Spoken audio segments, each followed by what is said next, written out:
Welcome back to the shop. Today here I have a 2021 YZ450f. We're going to be doing a top end on her. Going to be freshening her up. New piston, timing chain, and the owner Ian also requested that I replace the intake valves because he's leaving the state and he just doesn't want to have to worry about that for a while. But let me show you what parts I have for her. Alright, so I have a Yamaha OEM piston kit that I opened up like a savage. This comes with the piston rings, clips, a new piston, the wrist pin, and obviously the piston. So that's pretty cool. OEM head gasket, OEM cylinder base gasket, for the timing chain tensioner gasket. I'm going to reuse the exhaust gasket on this because you can usually reuse them things quite a few times.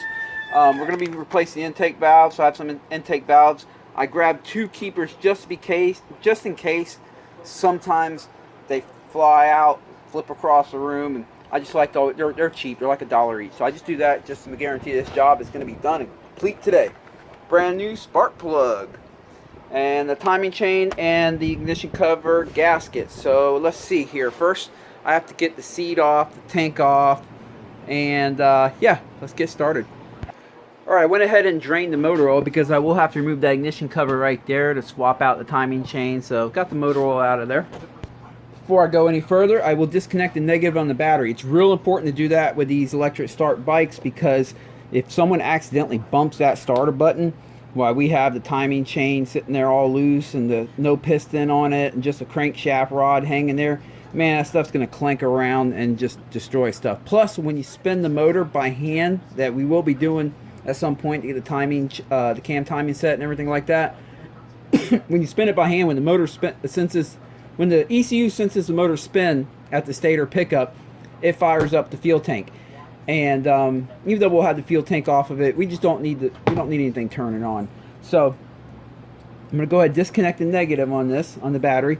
With these, you always want to disconnect the negative first before you disconnect the positive, and then when you're reconnecting it, connect the positive first, and then do the negative last. The negative should always be your first and last connection made.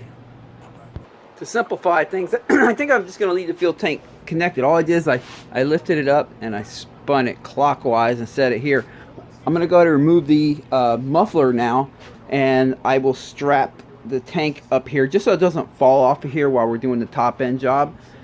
Muffler's off and I have the tank strapped right here so it just doesn't fall over. I'm going to go ahead and drain the coolant now by removing this plastic cover, and then the right here, this one with the little copper brass washer on it, that's your drain. I'll remove that and collect all the coolant. Of course, be sure to loosen up your cap so that all the coolant will come out, otherwise it makes a vacuum and it doesn't come out. Okay, the coolant's drained. Guess I'll go ahead and remove the radiator shrouds now. I'm going to start working on getting that air box off. Alright, to get the sub, before I remove the air box, I'm going to want to go ahead and take the CDI off of here and the ignition coil.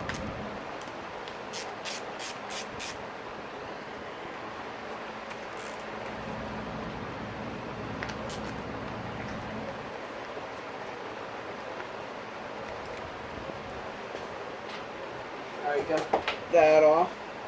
I'm just going to set this aside for the time being. I'll worry about that stuff in a minute. And then I have these two 8mm right here that hold the air box on. And I have one more up top dead center here. I'll remove that one. She's loose moving around, but before I yank her off, I got to come down here and follow it to the top of the throttle body. If you look up in here, you'll see a little Allen screw way back there that holds the boot on there. I'm going to loosen that up. And once you get it this far, don't go yanking on it hard because there's a sensor connected to it underneath it.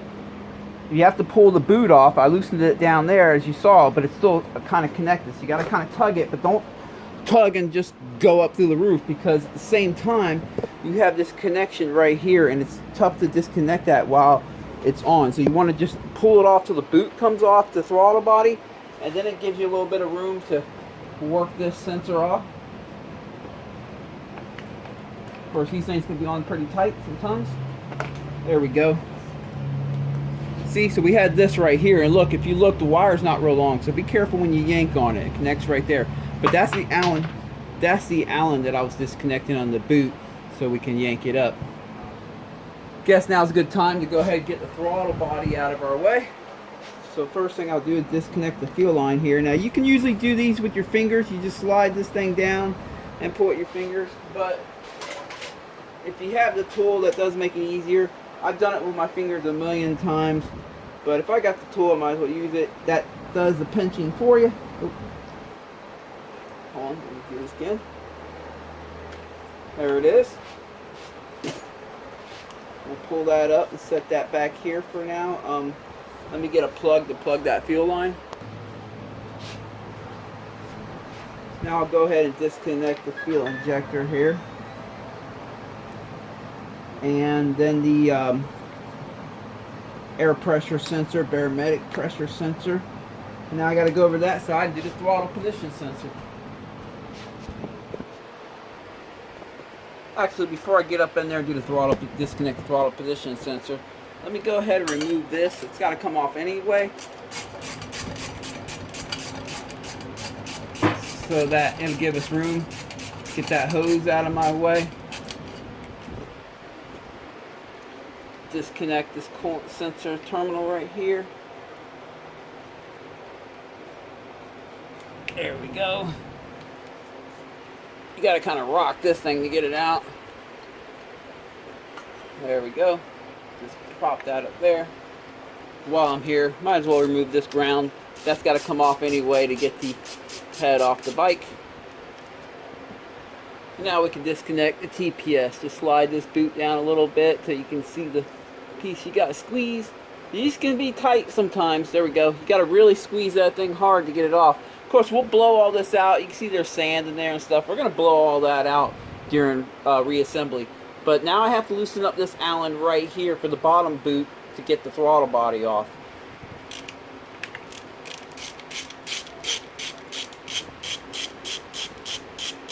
There we go. Alright, I should just be able to pull it right off now. I'm going to keep the throttle cables connected. There's no sense in disconnecting all that. I'm just going to hang this thing over the edge, right like this. It should stay put. If you got to strap it, I see it's trying to hang. Oh, I see it's trying to angle over right now. Let me put this thing back on. That just keeps trash from going in there. So I'll find something to strap it with. There you go. That will keep that on there. Okay, let me take the spark plug boot out of here.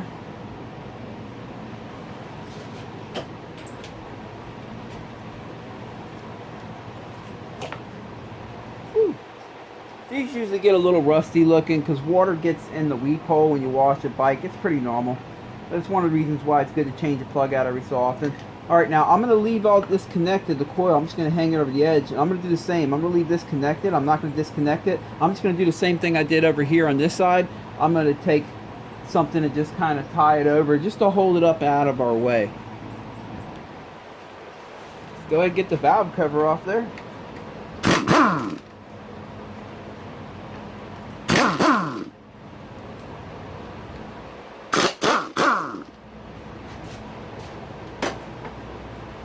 Oh, almost forgot we have this hose up here too. It connects to the valve cover.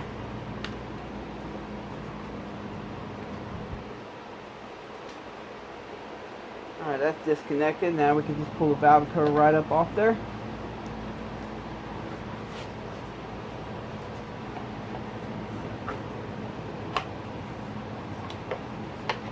I just remember something on this bike. To ease getting the valve cover out of here, you're going to want to remove this tank mount, this rubber mount right here. Alright, remove that tank mount. We should be able to get it out of there now. There we go. On the bottom side here, we have the gasket. These are reusable gaskets, for the most part. We will clean it, of course. But you also have this gasket right here. It goes on top of the spark plug tower. So just make sure you collect that. Don't lose that. That's reusable as well. Alright, I think at this point I'm going to go ahead and start working on getting the exhaust header off. And then we'll get the motor mount bolts off. You have two bolts that hold the header on right here, the front side. Get that one off. Loosen that one up.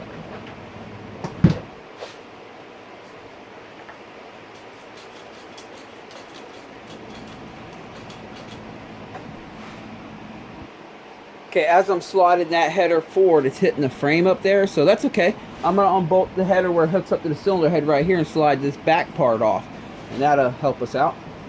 But before I do that, let me go ahead and remove these motor mount bolts, or these motor mounts right here on both sides of the head. That'll give me more access. Alright, both the motor mounts that connect to the head have been removed. Now I'll just sit here with the ratchet wrench and work these off. You can also get to them with the socket from way back here too.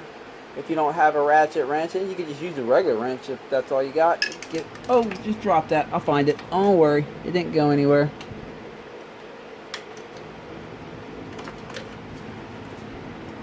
Alright, back on the other side of the bike now. I should be able to work these two off.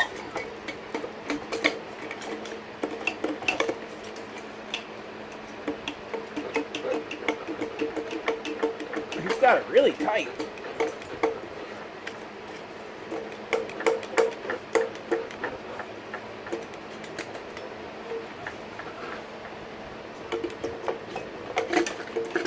It's almost there. Usually they're not that tight stuck together. I don't know what's going on there. But anyway, we got that out of there. I'm going to leave this right here. Well, let's see. Sometimes you can get these out pretty easily. I'm not going to sit here and fight it forever trying to figure out how to get it out. If I can't get it out real quick, I'll just leave it in place. Oh, snap. Got it out. Some of these are hard. Depends on the brand. Like if you got an F&F or whatever, you might have to play with it for a while. And whatever the case is, if you ever can't get one on or off, you can always take this whole boot off right here, this thing, and that will give you enough room to get it in and out of there if you do get locked up.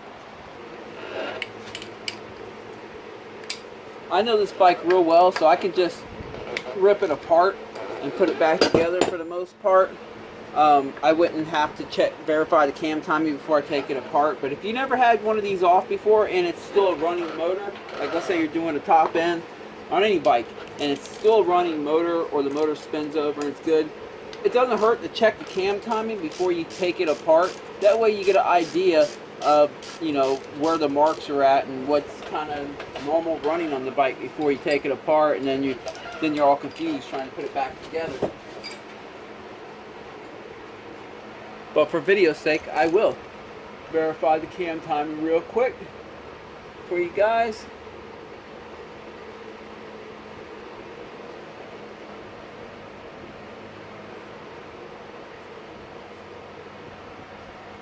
On this bike, I'm actually glad I have done that, because sometimes they mark a little triangle on this, but sometimes they don't mark very well.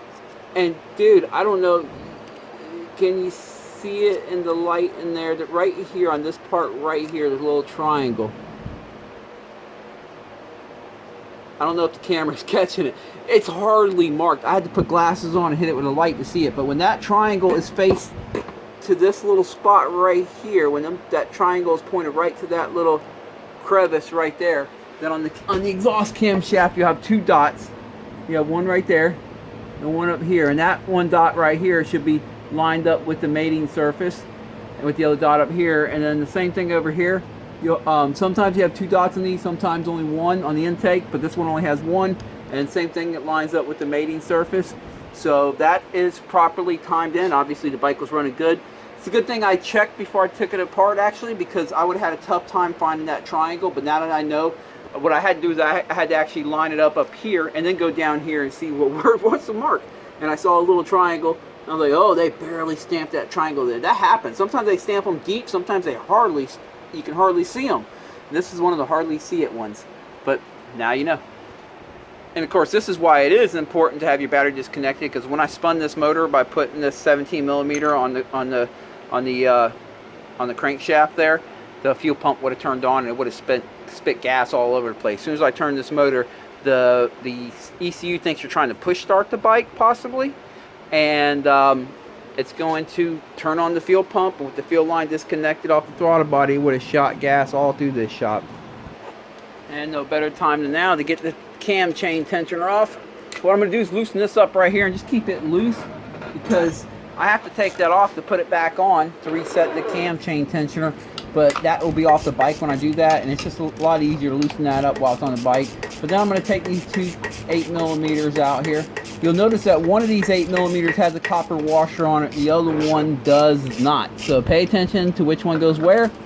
The copper washer one goes towards the right side of the motor, but in case you don't know. But that's just because it has to seal for, I think it probably has a water passage running through there, or maybe oil runs through it, but whatever the case is, it needs to seal. Alright, let's pop this thing off. There it is. And heck, while I'm down here, I'll go ahead and get these out of here. But I'm going to leave this one on for now. That way when I pull the cylinder head off, it holds the cylinder on the motor. Kind of just makes it a little easier. I don't have to fuss with them two trying to come out together at one time, because I want the cylinder head to come off alone by itself. And I'll take this right here and just kind of move it out of my way for now. There we go. Cam cap removal time.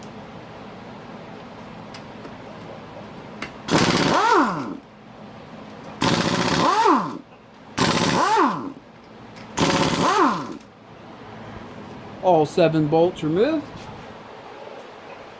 I'm going to start with the rear cap here and just slide that up. Or I mean rear, I mean the right side. There we go.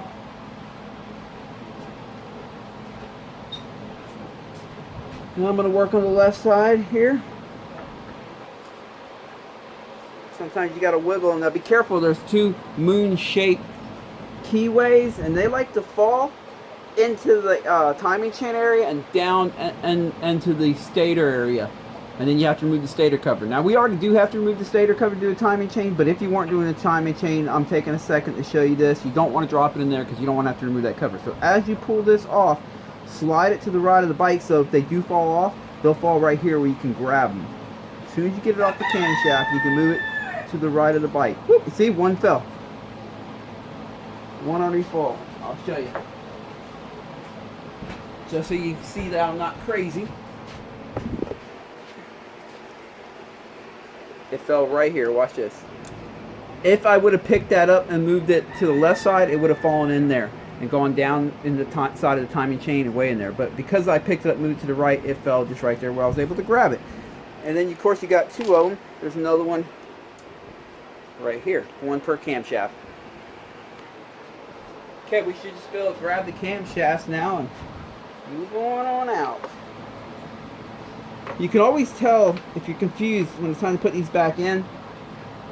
You can always tell which one's the exhaust camshaft pretty easily, because that's the one with the auto decompression.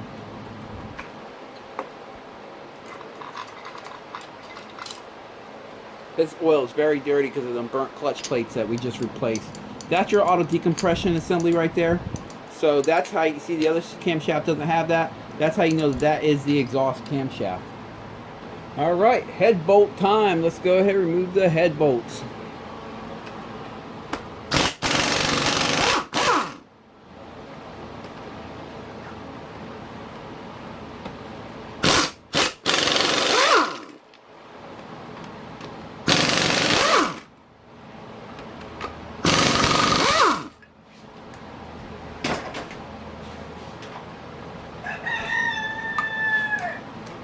Go ahead and collect all of them. Always keep in mind there is a washer. That's why I have a magnet here. See, there's a washer underneath every single one of these. So you pull out a hole, grab a magnet, collect that washer so you don't lose it.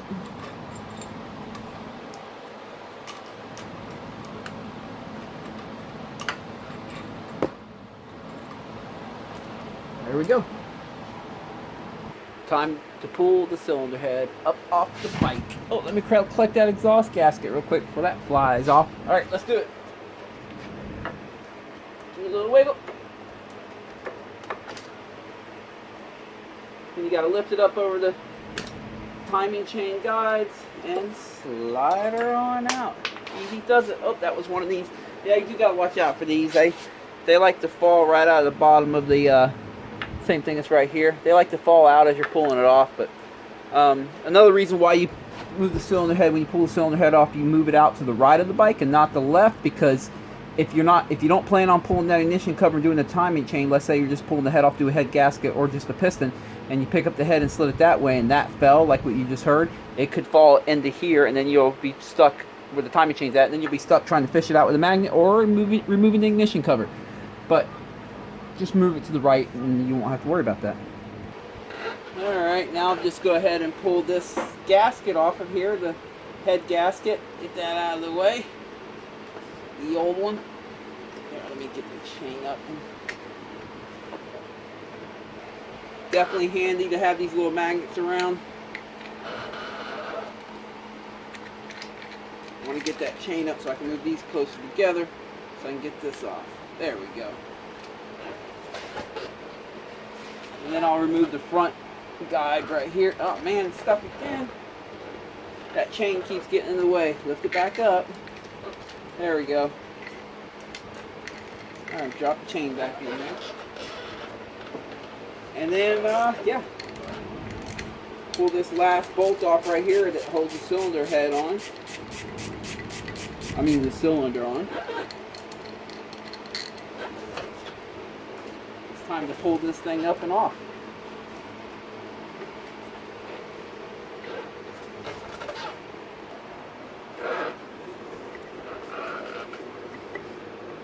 Same thing with these too. They can drop them little dowel pins right into the crank area. So what I'm doing is I'm pulling this off. I'm looking up. They're on the right side.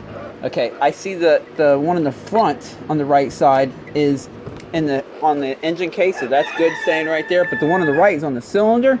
I mean, the one in the rear right is on the cylinder. So what I've done is I've stuck my finger over there and I'm just holding it in the cylinder so it can't jump out of its groove. And this thing's fighting me a little bit here. There we go. I'll show you what I mean. See that one? I was actually holding that in because it wanted to fall. The other one was already resting over here. So that one was okay, but this one was on the cylinder and it was going to fall out and it would have fell into that crank area.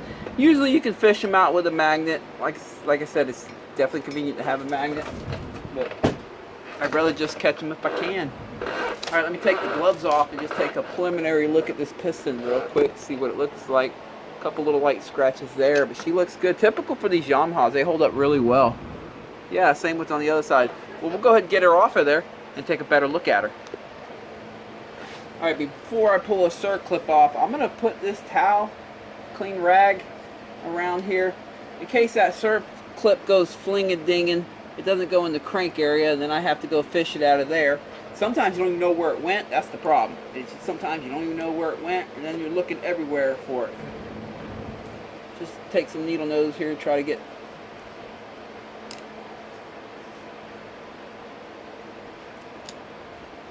There it is. I just used some thin needle nose to pop that off. But there's more than one way to skin a cat, as you know. Now I'll take this punch. I'll go to the other side and just give the piston pin, the wrist pin, just some love taps.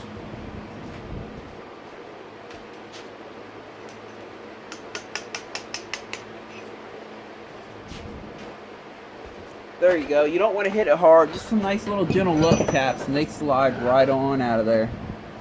Alright, let's take this piston to the bench and see what it looks like. Well, first let me wipe her up so the oil doesn't look like wear and stuff. His oil's really dark right now because he just burnt up his clutches. If you saw the last video I did, we put new clutches in it. And I put new oil in it, started up to test the clutches, but I also did that because this thing's going to need a few flushings. That oil is so dark and dirty. So I drained it again for this top end job, and we'll fill it back up before the first startup. But there's a skirt. This thing's looking beautiful. Them little scratches that you see right there, that's actually from transmission debris. But otherwise, there's like, and then the few little scratches you see on top of the ring here, that's from a little bit of dirt that's gotten through the air filter. Anytime it's above the compression ring, it's usually from the intake. Some dirt got in, some sand. And anytime it's below the rings, it's usually from transmission trash. Now there's one way to limit this, and that is to use a magnetic drain plug. And that'll collect that a lot of times before it ever makes its way to the piston. But he doesn't have a magnetic drain plug on this, which I will suggest to him that he gets one. So these little scratches don't hurt anything. But still, it's nice to catch that metal. Otherwise, this piston is looking great. By the way, if I remember correctly, this bike has either 50 or 60 hours on it, somewhere in that range. I can check it with the scanner, but I remember it being somewhere in that range. And you typically don't want to run a piston in a 450 longer than 100 hours, no matter how slow a rider you are. If you're a fast rider, I suggest you do it at least every 60 hours. If you're a slower rider, you can take them up to 100. I'm just going to clean the cylinder here a little bit. Let's see what this looks like, make sure it's good. Yeah, this cylinder's looking good. There's no grooving up here where the rings turn around. A little bit of a visual, but you can't feel anything. It's perfect. So she's going to be good for another run. Of course, I got the cylinder head that's nice and dirty, but I have to put some valves in it, some intake valves in it. So let me go ahead and get this thing cleaned up, and we'll get some valves in it. But before I take it out there and clean it up, let me go ahead and pull out each bucket and make sure the shim is in it. And I'm going to position them. The intake's closest to me right here and exhaust is furthest away. I'm going to position them in the arrangement they came out. Make sure each bucket has the shim in it. If the shim got stuck in here, make sure you collect it. But that's going to help us when we go to adjust the valves. We'll start with the shims that are already in there and get a base measurement and go from there if we have to make any changes. Alright, let me go clean her up. Okay, he wants to put some new intake valves in. And typically, if any of your valves are going to wear and need replacement just because they've worn through and they're starting to run, they don't hold adjustment, it's typically your intake valves, because that's the sand goes in the intake, then it gets burnt, and by the time it's burnt, it seems to not hurt the exhaust valve for whatever reason. I pour some water in there in the intake ports, because I'm looking to make sure that these are sealing good before I even start the job. Just checking the sealing. They seem to be sealing good. I don't see anything dribbling out. So let me go ahead and dump that water out. Just spray a little bit of WD-40 in there too to keep everything good. Well, here, I'll show you real quick. These are titanium valves in these bikes. And they put a coating on these valves so they don't wear out, where when the valve closes and it rests on the valve seat right here where it seals. Once it wears past that coating, it will wear quick. So that coating keeps it from wearing, which is important for holding your valve adjustment. If you have to adjust your valves, Yamaha manual says if you have to adjust the valves more than twice, or more than once on the bike, one adjustment's okay. If you have to do a second one, just replace the valve. They're pretty much right. By the time you get to the second adjustment, you've kind of worn through this coating that they put on it, this hard coating. And at that point, it just runs. You'll adjust it, and within a month, you'll have to go back and adjust it again because the bike's not starting when it's cold again. Then you have to push start it and stuff because the valves need adjustment. You'll adjust it again, you'll do it again, adjust it again, do it again. So he's having me put new valves in it, even though they're just fine, just because he's moving out of state and he's not going to have a mechanic in Texas for a while. So he wants to make sure he's going to be good for a while. So that's why he's having me put new intake valves in, even though these are perfectly fine. As I always say, there's more than one way to skin a cat. You can buy a valve spring compressor, or you can just use a big C-clamp like this. What I did is I pulled the little swivel part off right here, so it's a round nub, and that's going to help let it sit right here in the concave part of the valve. And then I've taken sockets from different bikes and I just cut like an opening like that, because what it's going to do, it's just like the tool you buy. Now, all I did is I just made the tool that you buy, more or less. I'd made this years ago, but when I had to do just one valve, and then from there I just started doing more and more valves. But yeah, you see how I still have access to get to the keyway with this? I'm going to use that one right there. I got a smaller one here too, but I'm going to use this one. Yeah, so I made this tool myself, and it's worked fine, so I've just kind of stuck with it. Let's go ahead and start pulling these valves out. It's probably going to be real hard to get this on camera, but I'll do the best that I can. I'll just show you one valve, and I'll do the other one off camera just to save time. Getting them out is the easy part. It's getting them in that's fun.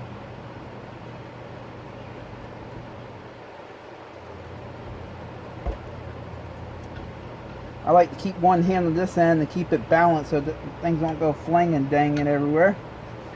You push it in far enough to where the keepers start to fall out. Grab a little magnet. Collect both the keepers. Do I have it on camera here? There it is. Collect both the keepers. They're both on that magnet there, and then slowly pull this thing out. Let me show you what I got going on the other side here. Remember I said it just sits right there?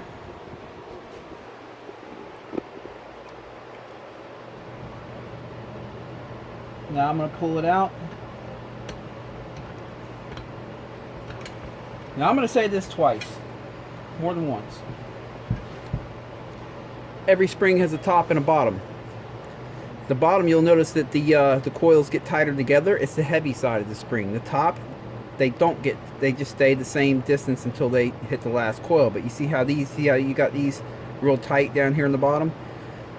And they paint the side, this side right here. This side right here where the coils do not get tight and it's painted is always on the top end with the keeper. The side with the coils more closer together is always the bottom side. The reason being is this spring moves in and out real quick like that. They want the lighter side of the spring up top and the heavier side down at the bottom where it's just sitting on its seat. So I'm going to say that twice. I'm going to say it while we put it together too, because this is real important. If you put it in backwards, you could actually float a valve, and then the valve hits the piston, and that's pretty tragic. But let me go ahead and get the other one out now. Keepers are out and both the springs are out, so all I got to do now is just press up here up top and slide these out. Now you'll see, remember I was saying about the matting surface? There, you see that shiny spot? That's where it rides, or when it lands on the valve seat. That's where it's going to wear at, if it's going to wear, and that's what will cause your valves to come off adjustment, because as that wears in, the valve can now sit in tighter. And it'll make your valves too tight after a while. So just to see how well these valves have been holding up, I'm going to take some steel wool here and clean this up, and then see if we can see any wear. Now that I've cleaned it, no, you can't see any wear. Remember over here where I haven't cleaned it, you see it only touches up to here, but look where I cleaned it. See, you really can't even tell where it's been touching or not touching. So these valves are actually in perfect shape. Buddy wants new valves, and I'm going to do what he asks. And obviously, if you're watching this video to do a top end, and you're not changing valves, you can fast forward it. You can skip all of this mess and just go back to where I get back on it. Alright, I'm going to take some steel wool here, and I'm just going to run it around the valve seat just to clean the carbon off. I don't need any carbon getting in the way when it's time to put these valves in, because I need them to be 100% sealed. We'll check it again with water after we get them in. I need it to be 100% sealed so we can adjust them in. Which, usually, if it's never been adjusted before, which this bike has not been adjusted, the same shims that were in its stock will be right on, usually. I usually don't have to make an adjustment, but let's see. Let me go ahead and blow that out and get them steel wool particles out of there. Booyah, nice and clean valve seats. Now, if you have any type of nicks or any type of valve seat damage, or if you put the valves in and they don't seal, and everything's clean, they're just not sealing because you feel, whatever the case is, you feel like you have to lap a valve. I'll just run real quick on lapping a valve. You shouldn't have to. If the valve seat's good and it's a nice new valve, it should just go in and seal right off the top. They cut them, the tolerances very tightly. But if there is a slight nick or any kind of imperfections, then you do have to. You want to use an old valve, not the new one. And the reason you want to use the old one is because, a good old one obviously, or a decent old one, at least one that the valve stem is straight and not bent. That's really all that matters, is valve stem. It can be worn here, that's okay, but this has to be straight, not bent. You want to use the old one and not a new one, because you don't want to wear through that coating that I was speaking about that's on the valves.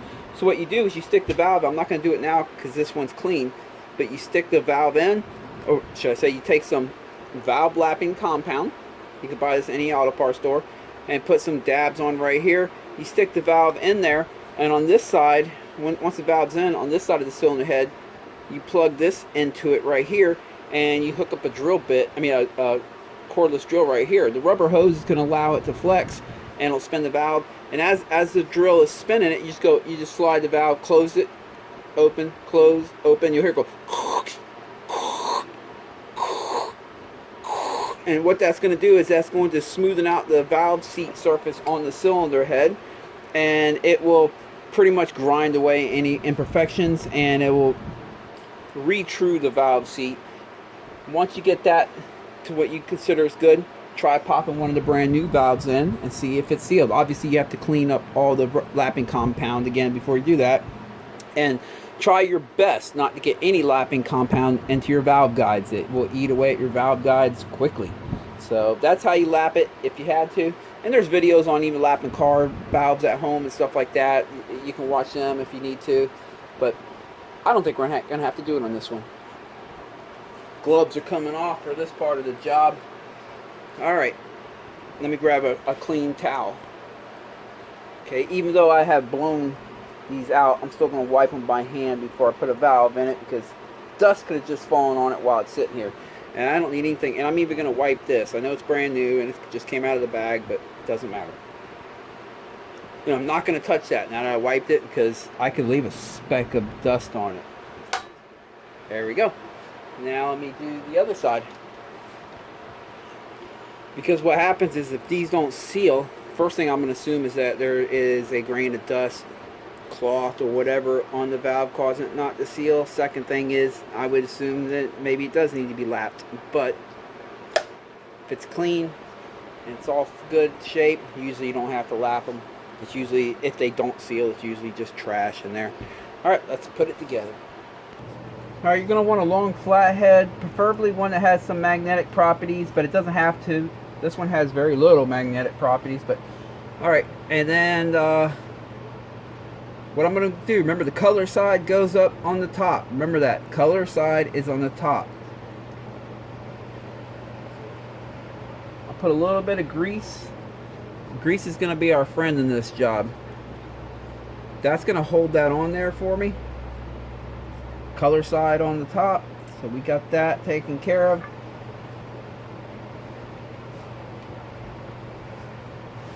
And now I will compress the spring again. Alright, I have the spring compressed. I like to compress it pretty down low until the point that it's pretty much bottomed out, because first off, that gives me a little more room to get the keepers on, but also it keeps this thing balanced so it's less likely to come undone and go poof, shooting across the room, and then we're looking for parts. And this is where grease becomes your friend again. I'm going to take this flathead, put a little bit of grease on it, and I'm going to slide some grease right up into this keeper. There we go. And then I'll use the rest of the grease on the flathead to hold the keeper. And come in here and set. You'll notice that there's a little a lip on the inside of the keeper, on the top end of the keeper. There's a lip on it, and let's see. There's a lip on the top end. I'll show you a clean one in a minute. You want to put that lip in the that lip goes on the top side, but you want to put it in the groove on the valve. So now I just stuck the keeper on the valve. Now I'm going to slide it. Grease is kind of holding it on there, but I'm going to spin it around to give us room to put the other keeper on. While I spin it around, I keep pressing it against the valve. There you go. Let me see if I can get you. See that lip on this side? That's the lip that I'm talking about. And that lip,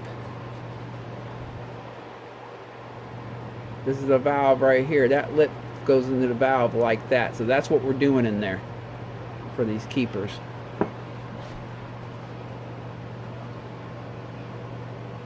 Put some grease on her. Oh, let me spin it this way. Yeah, make a mess here. Alright, let's pop this one on.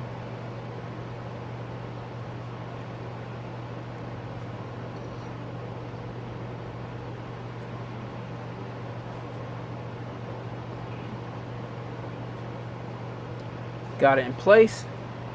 Now all I should have to do, you want to try to use this hand to keep it centered so it doesn't knock your keeper, one of the keepers off. So you watch it as you take pressure off and let it come up. Just opening the the C-clamp back up, but keeping it centered with your hand.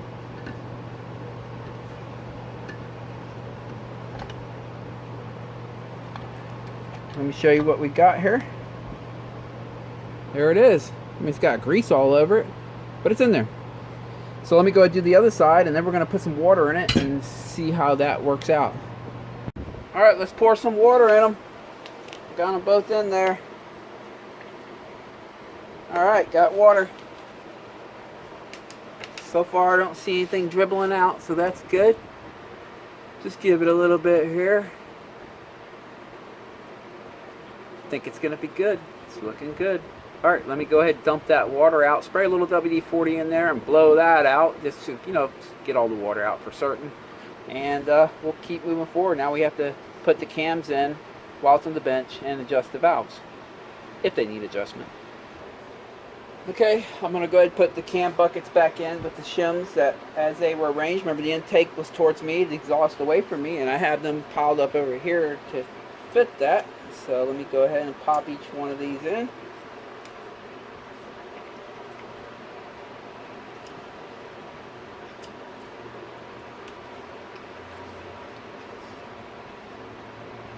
You always want to make sure there's no debris between, because that can definitely knock off your setting, your adjustment.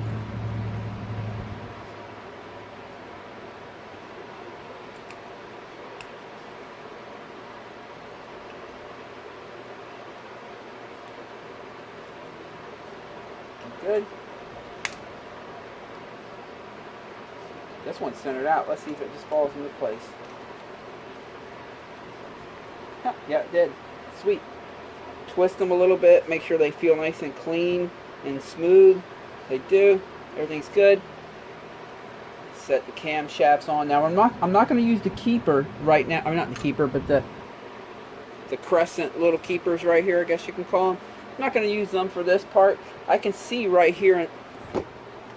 See that spot? See that spot right there? You can see where it used to be. I'm just going to line this up to that, because all we're doing is just checking the valve clearance right now. So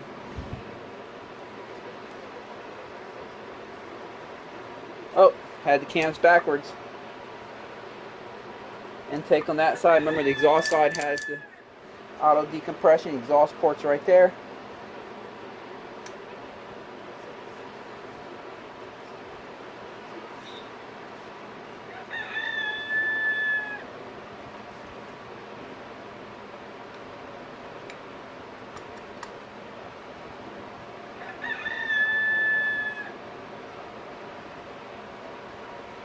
Imagine that E means exhaust. They put an E right there. I assume that's what that's for. But alright. And now I'm going to go ahead and seat these bolts down. And use my handy dandy Black & Decker.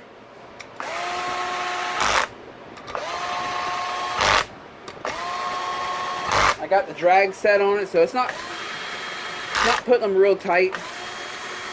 It's just snugging them down. That's all you need to do for a adjust to check these valves. Feelers gauge. Alright, let me break out the manual first, and let's see where these are supposed to be. Here we go. Which you can download these Yamaha manuals for free. Just Google Yamaha motorcycle manual, and you'll see a link where you can download them for free. It's really convenient. But let's see. Let's start with the intake here. It's supposed to be between 39 hundredths, or I would say 4 thousandths, and let's say sevenths. All right. Actually, let's just talk metric here. 0.10 millimeters to 0.17 millimeters for the intake. Let's see what we got. Since I know there's a lot of people all around the world watching this, not only Americans, which, hey, hello world. How you guys doing out there? I'm over here in sunny Florida. It's a beautiful day. I appreciate you guys watching this video. It's pretty cool. It's really the modern day world we live in. It's really, really, really cool. I can make these videos and people see them all around the world. It's something to be marveled at. I'm definitely marveled by it. Of course, I like watching other people's videos too. There's a lot of cool stuff I watch. So 0.15 fits right in. The next one up is a 0.18 millimeters. Oh, okay, this one's good. That one is good. It doesn't fit in there, but this one is it does. So we're gonna have to make some valve adjustments on the intake. We know that. Actually, because this one fits a 15 and it goes from 10 to 15, I'm going to tighten them both up a little bit. I'd rather be on the tighter end than on the looser end. Yeah, we're definitely going to have to make an adjustment here. That's all you do is make sure the the cam lobe is up off the valve, and you can slide the feelers gauges in between there. But let's check the exhaust. The exhaust, it says it's supposed to be 0.15 of a millimeter to 0.22 of a millimeter. So let's start with 0.22. And I don't have a 22 in this kit. I only have a 23, so we'll start there. That doesn't fit in. The next one down on this little shim kit, feelers gauge kit, is a 20. Nice and good fit.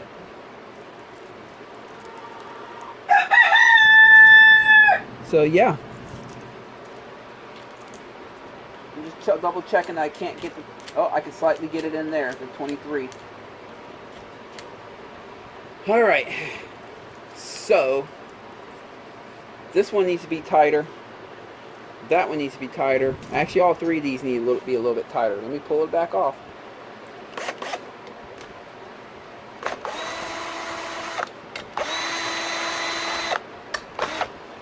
This is one of the reasons why I don't crank these real tight to do this. I just snug them down good, because to get the valves adjusted properly, you might have to have these caps on and off a good 5 times sometimes, you know. And just trying to save the threads by not going really, really tight every time. As long as it's bottomed out and snugged up, that's good enough. All right, let me get these things off. Take the feelers gauge, zero it out. There we go. Many years ago, I thought that, or I wondered, if I adjust the valves with the head off and not torque down, would the valve clearance change when I bolt the head on? And I found out it doesn't. Okay, that's a 1.96 millimeters. Yeah, so I compared. I adjusted them perfectly while the cylinder head was off. I did it on a few different bikes, and then I tried adjusting it with the cylinder head on, and I found that it doesn't make a difference. Alright, I found one here. It measures about 201. So that's a +5. And we'll start with that. Pop that one on. Put that cap back on. Now I will move to the next valve. See what this one measures.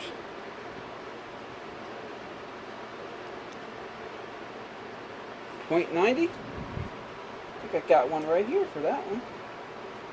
Let's see.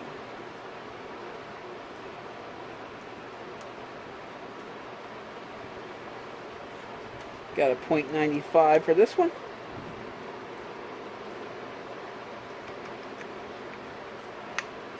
And let's see what this one measures. Get out of there.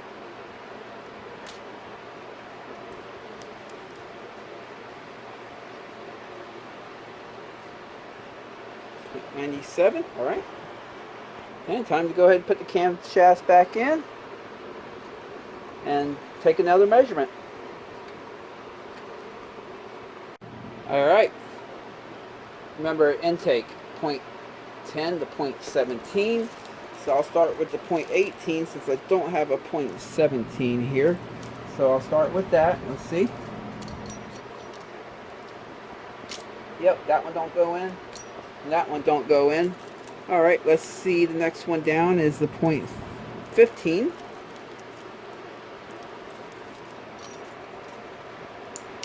All right, that one goes in, but there's a little bit of friction. And that one goes in, but there's a little bit of friction. So that's good. And then obviously the 0.13 will go right in. So we're going to call that good. That's right in the middle of the tuning range. So it's right in the middle of the specs. That's going to be good. And then the exhaust is 0.15 to 0.22. So I'll start with I don't have a 0.22, but I have a 0.23. It just kind of randomly skips. So okay, I can't get that in there. Can't get that in there. All right, let's go to the next one down, 0.20. Yes, I can get that one in. Yes, but there's some friction, so that's good. So these are also, remember, it's 0.15 to 0.22. This is also pretty much right in the middle of the tuning range too, or close to the middle. So I'm going to consider this good.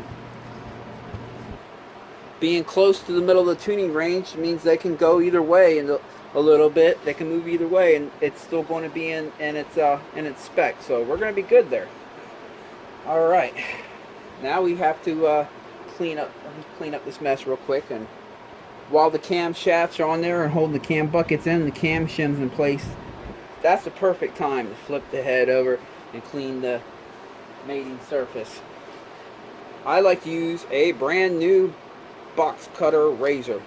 Like, it has to be brand new, because that way it has a good smooth sharp edge and it's not going to gouge anything. It's nice and smooth. Now you can buy gasket scrapers to do this for you, but I find if you just hold it at an angle, not flat like that, but just bring it up to a little bit of an angle, play with it a little bit, you'll figure it out. All you got to do is just easy does it. Now be careful with your fingers.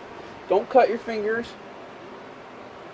All we're looking to do is remove the gasket material. It does also remove the carbon right there, but that's just part of it. No big deal. Any of the gasket material that has stuck onto the cylinder head here, the mating surface, we're just going to get rid of that.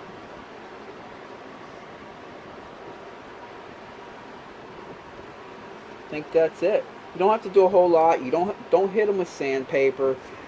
You don't have to have them turned or anything. As long as you got a good surface and it hasn't been dropped, or you didn't use a screwdriver to try to pry the head off or anything like that. Just a nice, good, sharp razor does the trick. So that's clean. Let me go ahead and move the spark plug out of here right now, since we're going to be putting a new plug in it anyway. Alright, here we go. Oh, wrong size. Duh. On this bike, it is a 14 millimeter.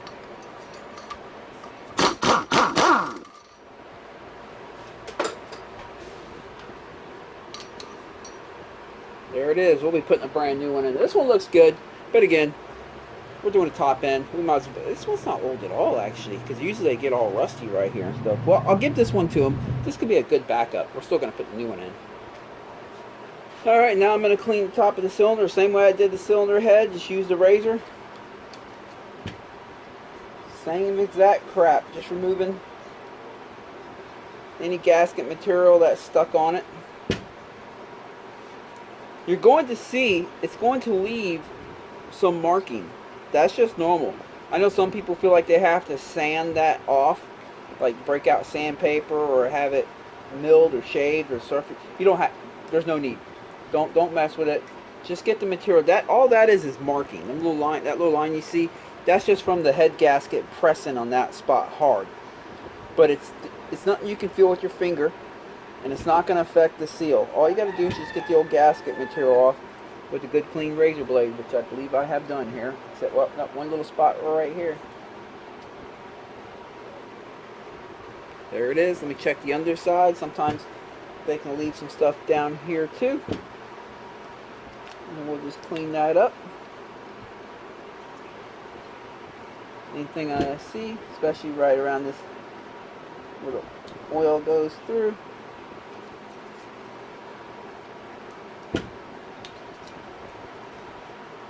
That's all you got to do. Okay, I guess I'll go ahead and knock the timing chain out. First thing I'm going to do is get the shifter off of here. I think I need to, at least. Might not have to, but I'm just going to do it. Give a little more room. Let me get this thing off. Then I'll remove all the stator cover bolts.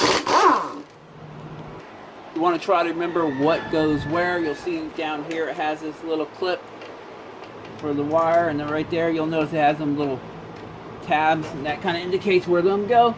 But up here you have a copper washer, and you'll notice there's an arrow right there. That's letting you know where that goes.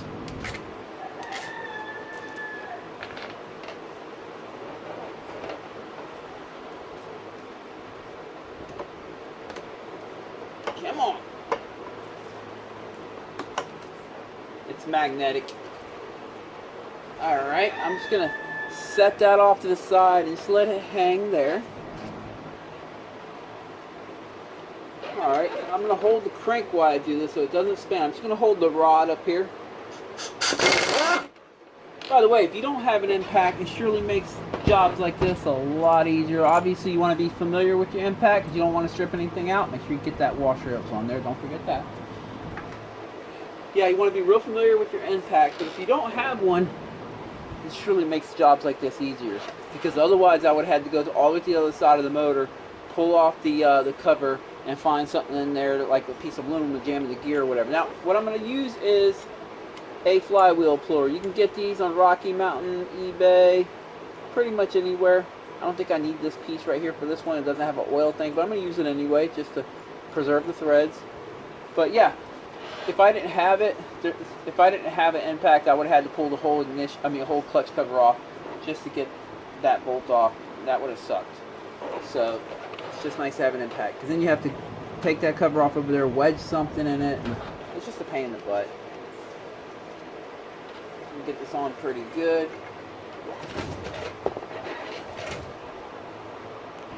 There we go. I got it all the way on. I actually had it slightly cross-threaded. That's why it wouldn't go on by hand. But yeah, you get that tool pretty cheap. This is a Tusk one, and I got it off from Rocky Mountain. There it is. You'll know when it did its job, because the flywheel will just kind of pop back towards you a little bit.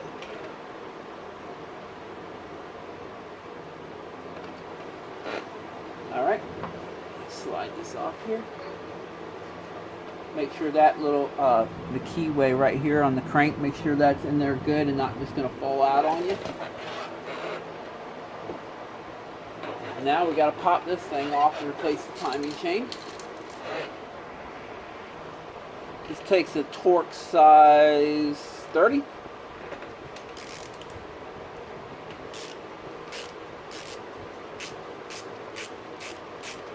Yamaha had that nice and Loctited in. That's always good. Slide this right up off there.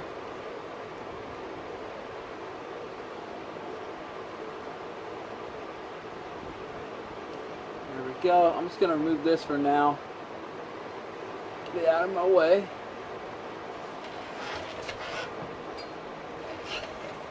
Now we can pull the timing chain off and go get the new one and pop that one on.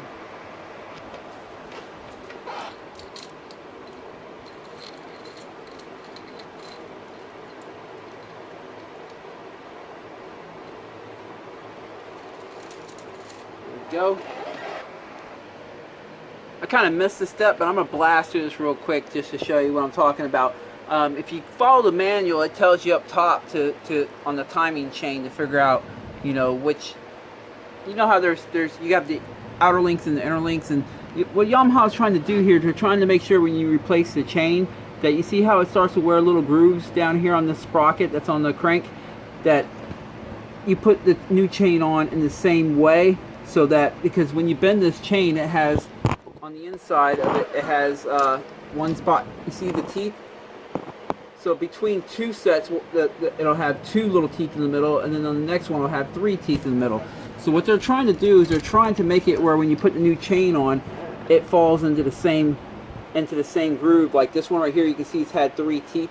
Let me get the light in there for you. You can see it's had three teeth on it right here, but then the next one over right here, you'll see it's only had the two teeth. What I've done is I've just paid attention, and I made sure that I matched it up where it's back to where it was, where the ones that had three teeth have three teeth. So you're gonna have to, bend the chain a little bit, look at it, and look at the crank here and figure it out. If you forget the earlier step that I mentioned up here, it's in the manual. You can do it like this down here too. It's not 100% really necessary. They're just trying to make sure that it falls in the same groove and it wears in the same place. That's really all they're trying to do there. But anyway, continue on. Obviously, once you figure out exactly where the timing chain should be on what teeth, you don't want it to pop out of there because you want to hold that setting. But we have to get this thing back on there.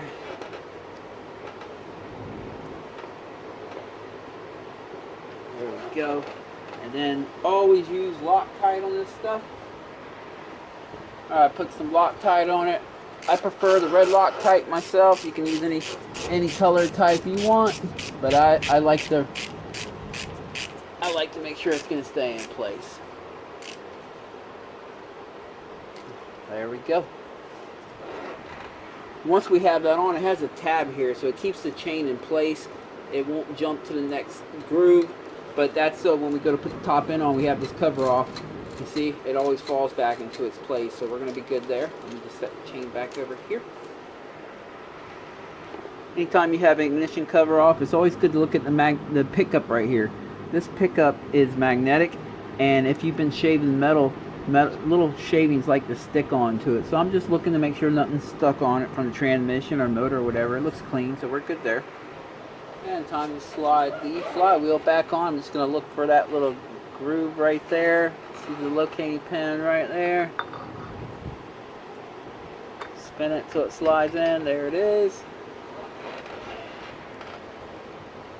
Loctite. Definitely want Loctite on this. You don't want that sucker coming loose mid-ride. I promise you. You don't.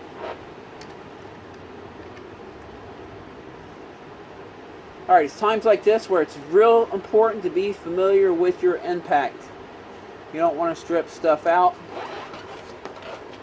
I've been working with this exact impact. I've had 2 of them, but I've worked with this one for about 6 years now. I'm very familiar with it. So I'm going to start with setting number 1 and just seat it down. That's a light setting. Then I'm going to put it on setting number 2. This one has 3 settings, but I'm going to go to setting number 2. I'm just going to wrap it a few times. That's going to be good right there. Alright, gasket is in place with the dowel pins. And now I'm just going to pop this little doohickey back on.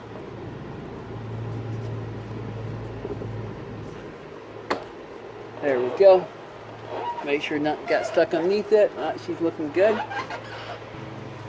Alright, got them in the proper holes. Oh, there we go. Using the old Black & Decker. Oop, that one don't go like that. I actually bent that tab a little bit. Let me straighten that up. Alright, I straightened up that little tab right there. So we'll get it on right this time. There we go.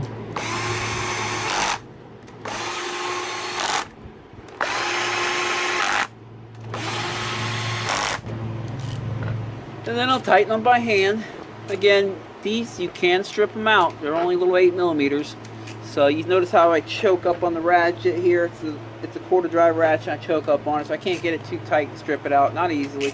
All you got to do is just bottle them out and snug them up. Snug them up pretty good, but don't strip them.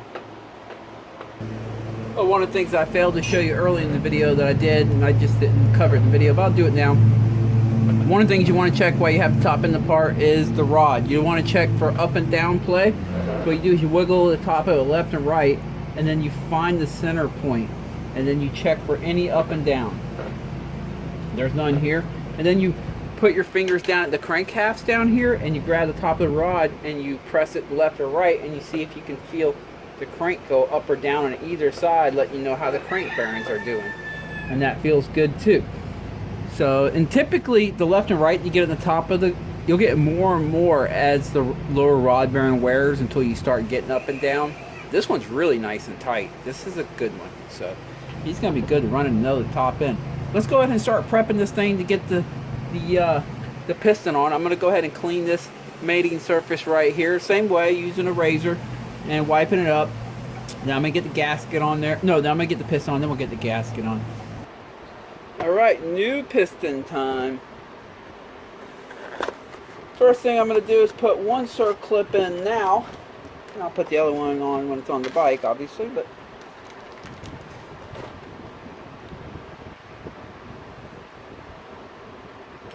intake. Bigger valve relief, larger valves are in intake, so that's going to be your exhaust with the dot right there.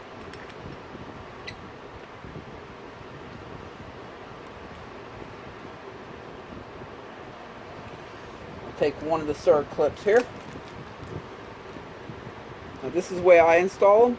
What I'm going to do is I'm going to keep one finger on the back end right here just to keep that pin from going all the way through. But that pin's going to help when it's time to put the circ clip in so it doesn't just fall all the way in the groove. Now you can see there's a relief right here. What I'm going to do is take the open end of the circ clip, one open end, and just set it One. Right in there. Like that. So I have it set in there just like that. And then with my thumb, I'll press it this way, kind of holding it in. And my other finger holding the wrist pin in. And I'm going to take this flathead and just walk it into the groove all the way around.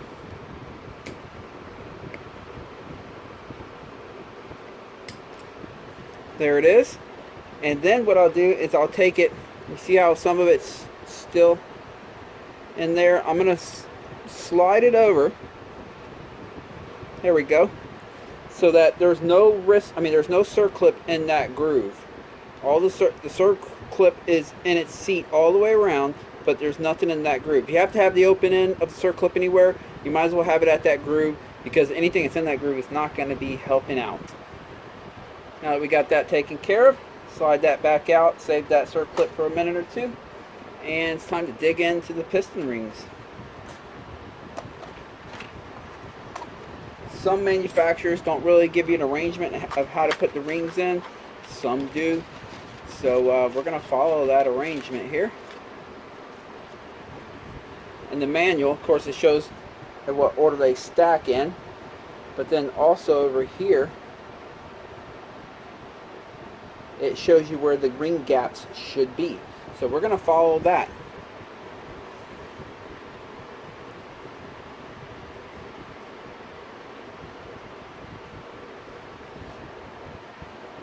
It can sometimes be tough with these two compression rings. They are slightly different to know which one goes in which hole.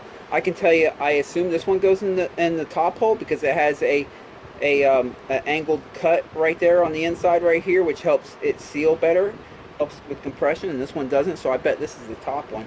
But oftentimes you can just compare to the stock piston you pulled out. That's the fatter ring and that's the more narrow ring. The more narrow ring goes on top, and I was right. So let's start with the oil rings. Let's start at the bottom. Alright, so they tell you the lower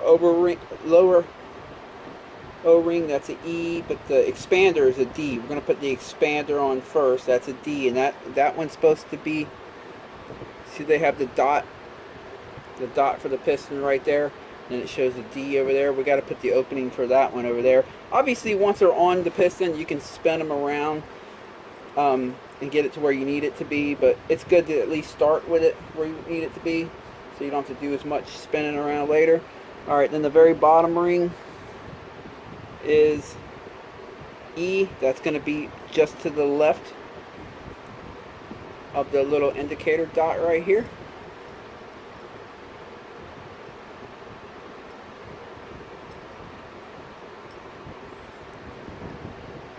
You got to be careful with that thing. It likes to pop out. Then the upper oil ring rail, as they call it, is C. That's going to be all the way on the opposite side. So that's going to be all the way up here. Alright, let's do that one. Make sure this one's still in the right place. Yes, it is. Lock it in with my finger.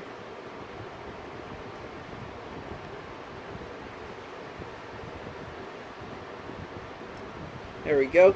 And then what I want to do is I want to make sure I go all the way around with my finger and just make sure it can go in the groove all the way around. I mean, it is set in properly. Yes, it is. Alright, now for the fatter ring.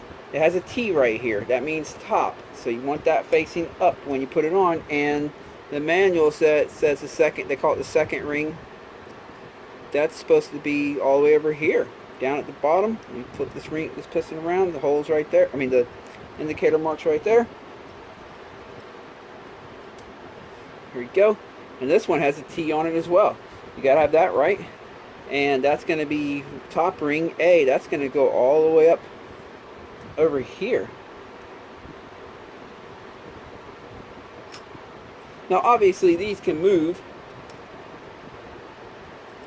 so we can position them any way we want them, and they might knock off position by the time we get it on the bike. So we'll double check this when we have the piston on the bike. We're about ready to slide the cylinder down. The important thing is you have the oil rings in the right position. Now I can spin the whole stack, but at least because the whole stack spins together, so at least the gaps are in the right place in the stack, and I can just spin the whole stack to get it to where I need it to be.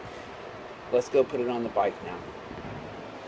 Pop a little bit of assembly lube up in here for this. I'll first fire up. She's got a little bit of lube on her. Now remember, this is a backwards motor. So the intake valves are on the front and the exhaust valves are on the back. Small relief exhaust valves, big relief intake valves. And the dot here is always on the exhaust side.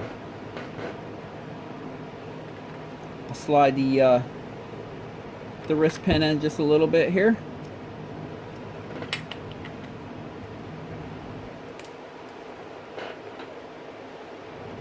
I have a rag around the crank area, so in case we drop a circlip in there, I don't have to worry about where it went. It'll just land on top of the rag, hopefully. And here's where I put the circlip in, and I did it the same way that I did the other side. The same exact way. Just put it in the groove. Holding it with my finger, but this time I don't have to hold the wrist pin on the other side because the circlip over there is doing that for me.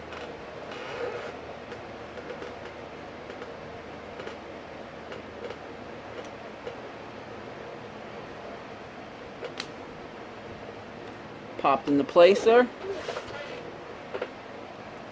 And I'll center it in that groove just like I did on the other side on the bench. There we go. Now what I like to do is I like to make a visual all the way around. I look all the way around my eyes and I go to the other side and I'll double check that. Make sure the circlip's in its groove all the way around.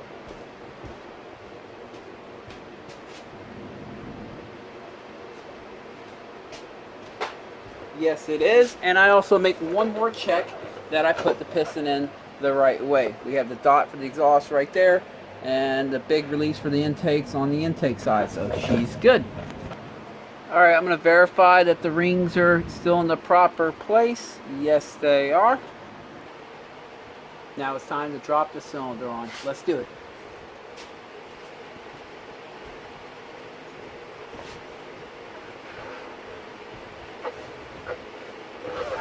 There's no dust in here. First you got to slide it over this front chain guide right here.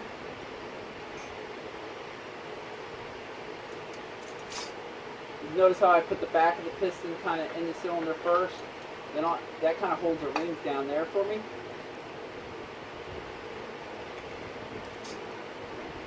I never said this was easy.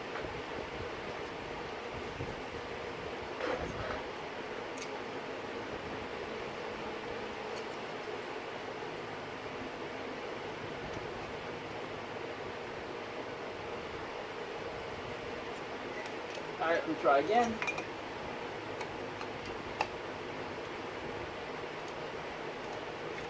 There we go. Just easy does it. Slide it down.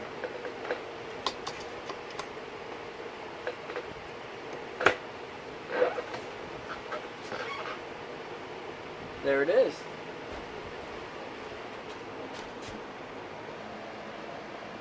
I'll put this one bolt in right here, but I'm not going to put it tight yet.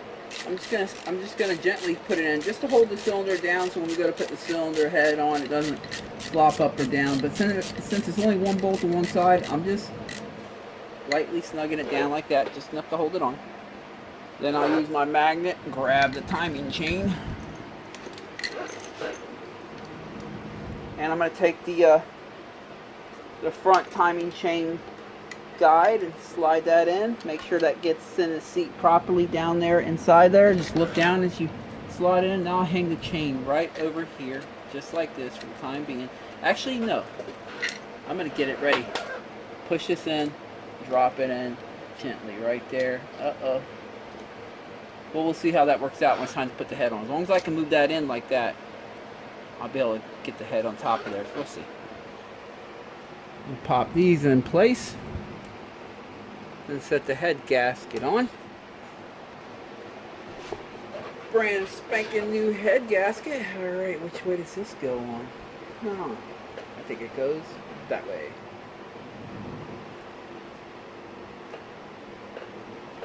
Yeah, there we go. Appears that it does. And before I put the head on, I'm just going to set this header pipe, the front piece, right here where it belongs. It's good practice. On the older model, the 14 to 17, it's sometimes almost impossible to get this sucker on once the head's on. So I've learned to set them there before I put the head on, no matter which bike I'm on, just to guarantee that the job is a little more streamlined. All right, let's grab the head and pop her on. Here we go. Wish me luck.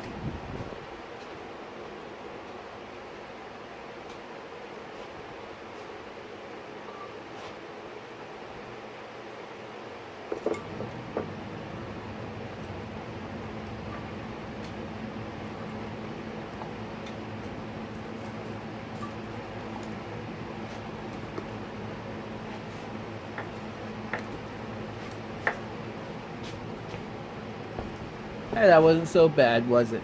Going ahead and put some oil on the washers here.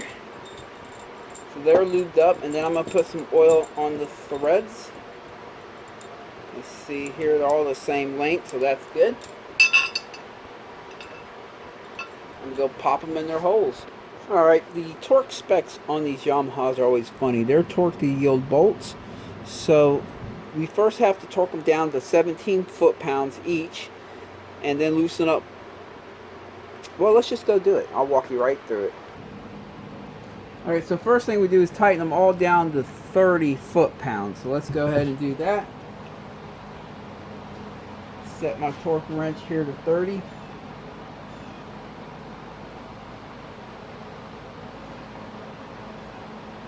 There we go. We want to start on the left rear head bolt.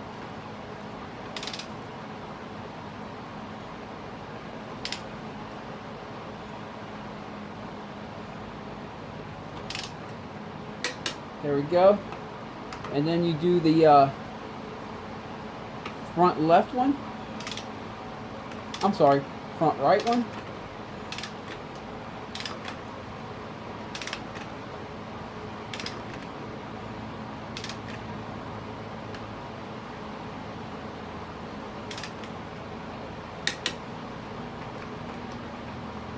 Then the front left one.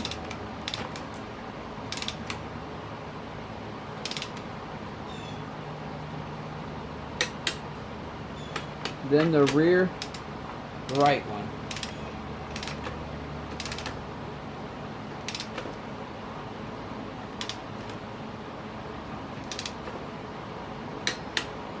Alright. So they're all torqued down to 30.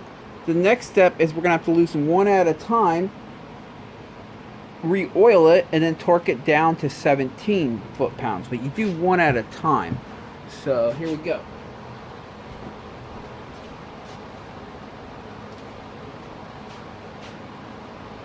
Same sequence.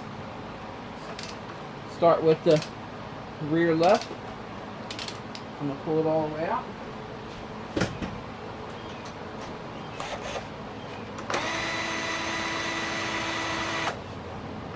I'll let the washer stay down there. I'm just going to relube the threads, stick it back in oil. Because that's what they say to do.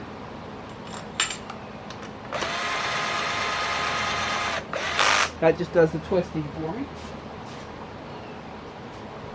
Then I'm going to set my torque wrench to 17 foot-pounds. Alright. And tighten this one to 17.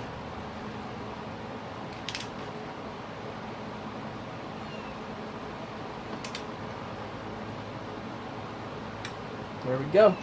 And then you do the next one, which the next one in the sequence will be the front right one.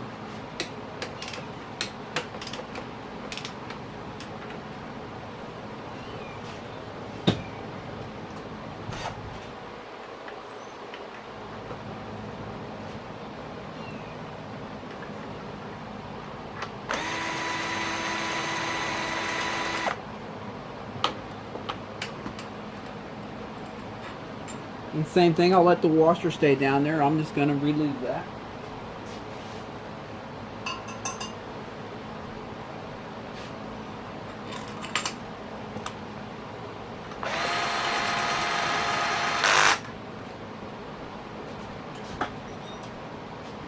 Then torque this one to 17 foot-pounds. You can get it in there. There you go.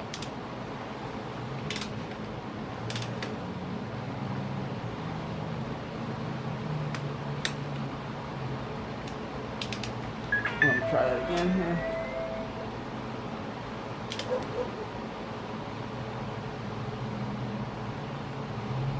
There we go. And do the next one.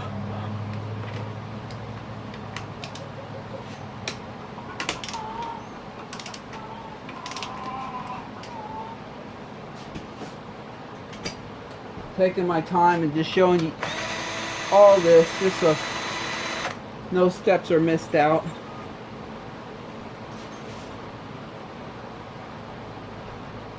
I know it's very tedious, but I know that there's going to be people out there following this video step by step, and so I'm just kind of trying to put it together in that fashion for you. Alright, torque this one to 17 pounds. There it is. It clicked quick. Let me bring it back a hair and do it again. I like to have it right at 17. I go slow like this and just dab it. There it is. And the last one right over here.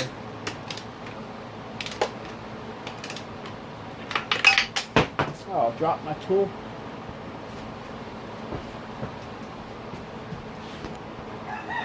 Move this one up.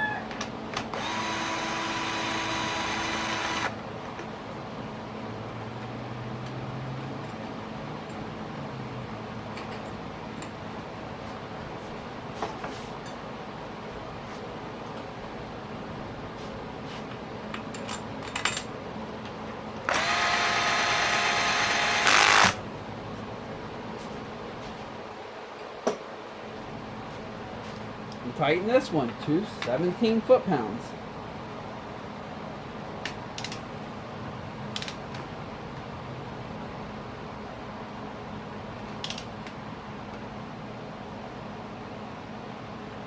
There it is. The next step now is I took a line. I don't know if you can see the Sharpie mark I put on the top on the side over here on each one of these. You see the Sharpie mark I put? Can't get my finger in there and point saying right up in there. The Sharpie mark. You'll see each one's got one on the front side of the bike here. And because now we have to turn them 90 degrees and then another 90 degrees, and that mark is going to let us know how far we turned it. It keeps track, or should I say it's an indexing mark. But let me go ahead and show you in the manual. See, in the manual they show us turn it, they're marking it, the head bolt. See the mark, and then turn it 90 degrees and then another 90 degrees. So it's going to make a total of 180 at some point. Oh wait, no, hold on, I'm sorry. Looks like a 90 and a 60. Yes, sir. On this bike, first you turn it, the first run you turn it 90 degrees. The second run you only turn it 60 degrees. And again, you can download these manuals just from Yamaha's website. Just download Yamaha motorcycle manual. You'll find a link, or I mean Google Yamaha motorcycle manual. You'll find a link. So there we go. We got to do a 90 and then a 60, which is 60 is just a little bit short of a 90. So let's go ahead and do that. Same sequence as before.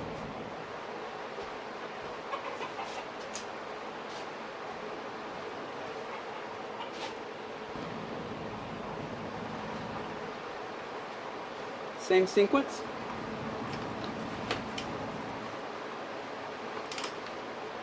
We'll look and see when I get the mark at a 90. There we go.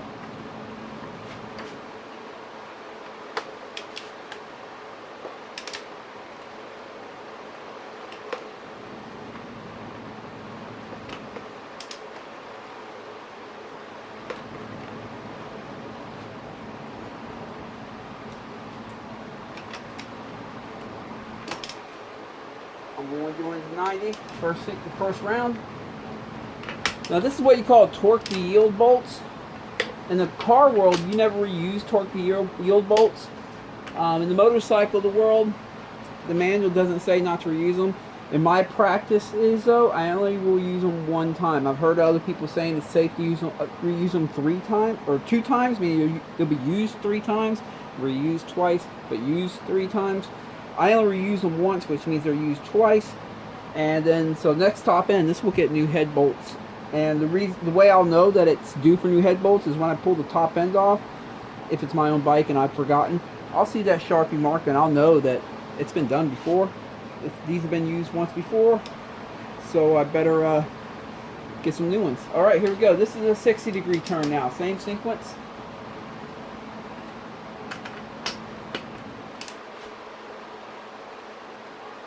One more. There we go.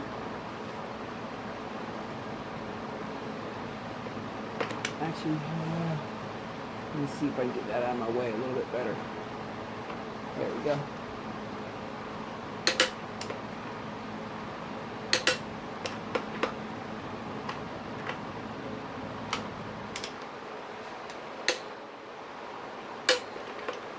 There we go.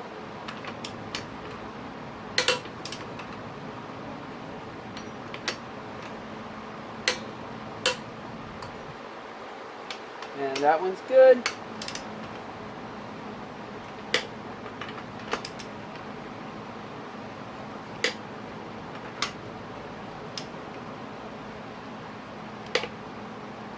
There we go.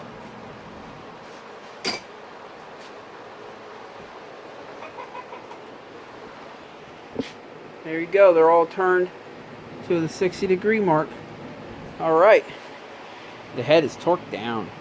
No better time than now to go ahead and get these boogers back on.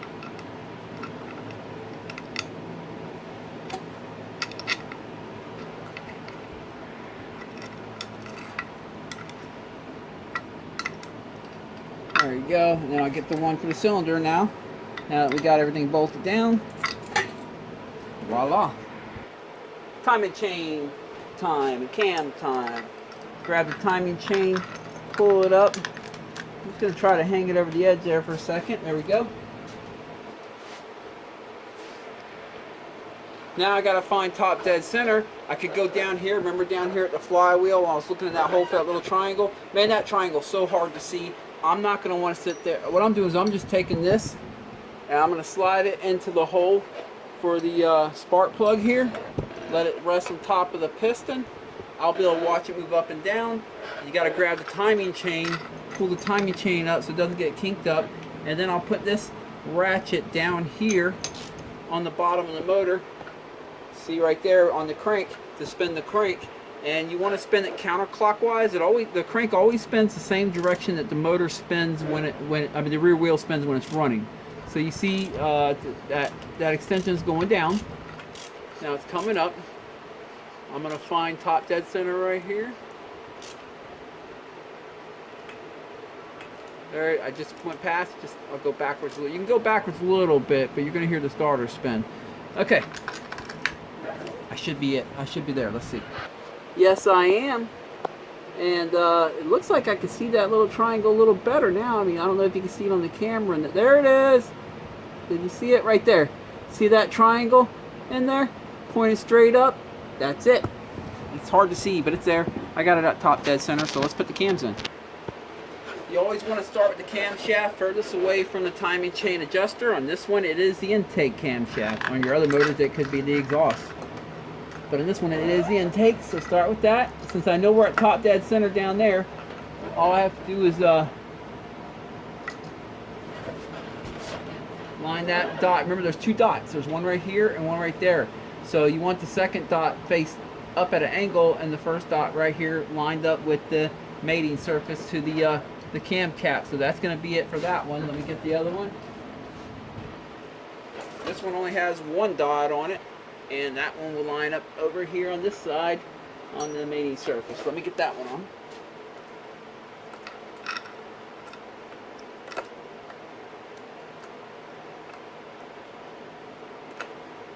Let's see if I got it right.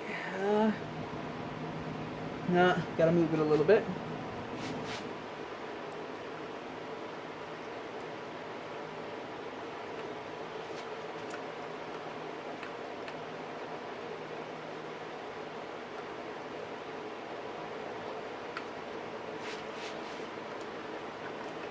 it could be tough trying to find a little bit of room to move it, but we're going to work on it. There it is. Alright. Then what I'll do now, so hold on. Let me make sure it's lined up in here. Alright. What I'll do now is I'll put my finger in the hole here. I'll hold the camshafts down. I'm sorry. Put the other finger in the hole, press it, and then see if the dots line up. Remember, I have that triangle down here at the bottom pointed up to the index, so it's at top dead center, and the dots are lined up with the mating surface, so we're going to be good there. And on these reverse motors, you can typically tell because the cam lobes will be pointed at an upward angle but slightly towards each other. You see how these two lobes are at an upward angle but slightly towards each other? That's how these reverse motors are when they're timed in correctly at top dead center. The regular motors that are not reverse will be opposite. Instead of them being pointed at each other like this, they'll be pointed like that. So that's a good way to tell if you have it right. Also, if I have to add this, if you have a valve that hit the piston, and that's why you're doing this job, sometimes these cam gears are pressed on the crank, and sometimes when it smashes that valve into the piston, it can actually spin the cam gear off it on the cam, and now you'll line the dots up, but your cam won't actually be timed right because you'll line the dots up, and instead of the lobes being pointed at each other, you'll find one lobe like way over here or way over there. So if you have a valve that hit a piston, just keep that in mind. If you put it together and it doesn't start or something like that, you might have a cam gear right here that slipped and it's not timed in anymore. I've seen Pro Circuit put weld marks on these things. I also seen people scribe marks on them too, so that they can tell if it's ever shifted. But as long as the valve never hits the piston, you'll be fine.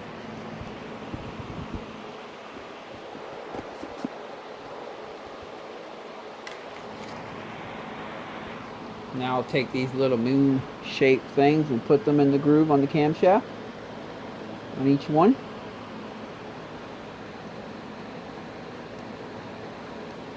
Careful, don't drop it.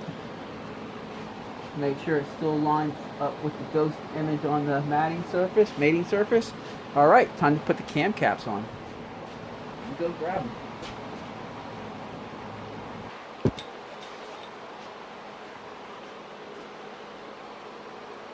The reason it's important where your cam shift is that because the moon pieces have to slide right into here.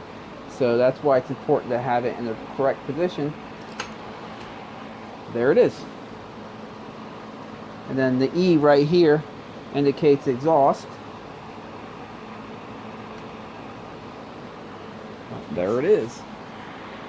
Time to drop the bolts in. I put a dab a lot tight on each one of these. Just a dab.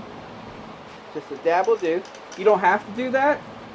It's just something I do. An OCD thing. I have seen these come out on people before. And it causes havoc. So it's just something that I do. Especially on a track bike like this. He uses this on the track. Does a lot of big jumps. So I don't want anything coming loose on him.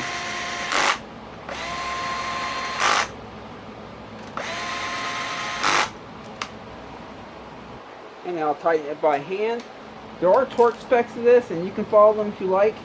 I've been doing this for a lot of years. My hand is pretty much calibrated. I have a feel for this. All you do is you just bottom them out, and you want to snug up against. Once it bottoms out and it kind of stops spinning, you'll feel the amount of torque it takes to spin it anymore ramps up. Just snug it up to that pretty good. Don't go much more than that because you can strip them out. I like to make 2 rounds just to be safe. Again, I don't want one of these coming loose. So I just go back through and I just make sure that I got them good and tight.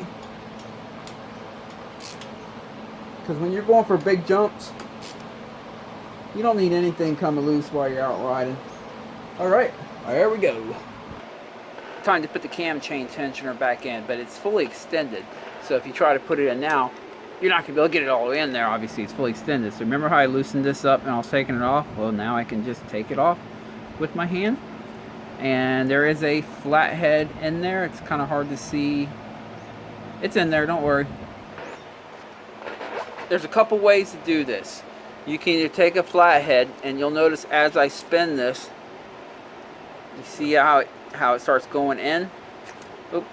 If you bottom it out hard, it will stay in on its own.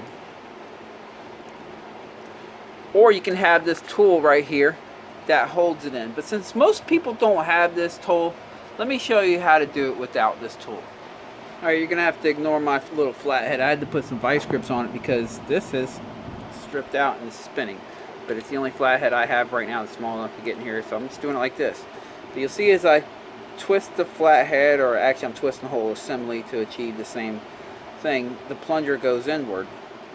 Now once you hit the end here, if you lightly snug it, like if you're tightening up a bolt, it will stay compressed. Ooh, look at all that black goo coming out of here. He's going to have to change his oil a few times. That's all that clutch junk. Well, watch, and when it's time to release it, you just twist it, boom, and then it's released. So I'm going to snug it back up, just a nice little snug. You don't want to strip it out. There it is. It'll stay in for us. Alright, so we have that completely compressed. Brand new gasket. Let's see if it says up. Yes, it does. That's the upside. Pop that in here. Now you gotta be careful when you have it set like this, where it's locked, fully compressed, because if you bump it, it'll just unload and it'll just extend. So I mean, you can even to unload it, you can even just tap it with a hammer. Honestly, like right after we get it all bolted in, just boop, and that'll unload it right there. Let me go ahead and tighten her into place.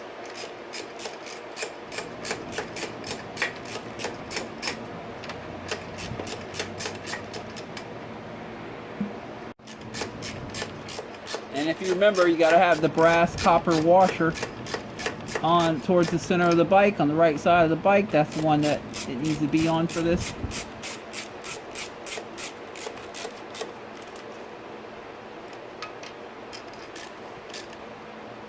There we go.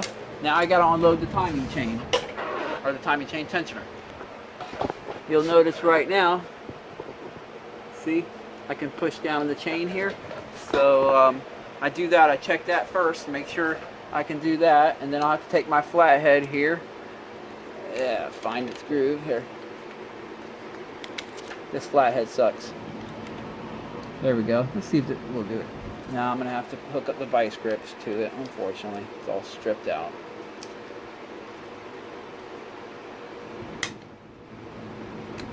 There it is, I felt it. You'll hear it, watch, listen. Heard it? Now I'll come back up to the chain here. It's tight now. There it is. Now what I'm going to do is one full rotation of the motor by hand, because you don't want to hit the start button and find out you had something wrong. I'm going to do one full rotation, and I'm just going to pay attention to the cams up here, and when the dots line back up to the mating surface, indicating top dead center, then I'll look down here and I'll make sure that it is. Like I can see that triangle. Alright, there it is. Let me go down there and look. See if I can get the camera in there on it. Get that triangle for you one more time. There it is. See a little triangle in there, and it's lined up with the indicator right up here. And this dot's lined up with the mating surface. That one's up here. That one's lined up with that mating surface. And then the cam lobes should be slightly pointed upward and towards each other. Yes, they are. She's good, and I already spun her one rotation. Made sure there's not going to be any interference. So let's move along. Uh-oh, backtrack. Almost forgot to put this thing back in. Alright, I'll tighten that up. Remember that? Put that back on the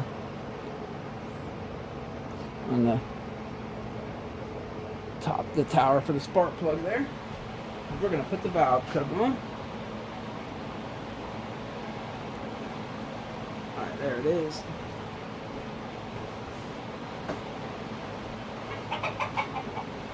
I'm going to try to hold the gasket on by hand here.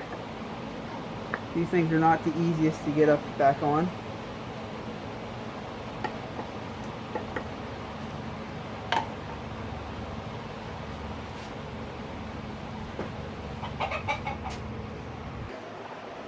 Alright, valve cover's on. I paused that one to save you from hearing all the curse words. That one can be a pain.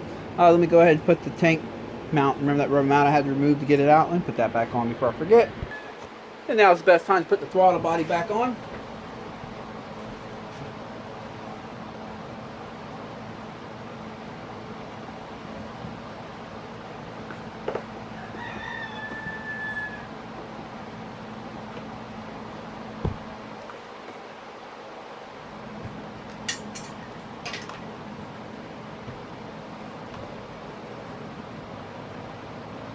Alright, got that on the boot. Let me go tighten it down, the bottom boot. Because if you're listening closely, you heard something fall. What that was is the cap that I was using to keep anything from going in here. But that's why I like to get the throttle body on as quick as I can. Because I have had one of these before actually fall into the intake. And yeah, it didn't hurt anything. And we caught it before it did any damage.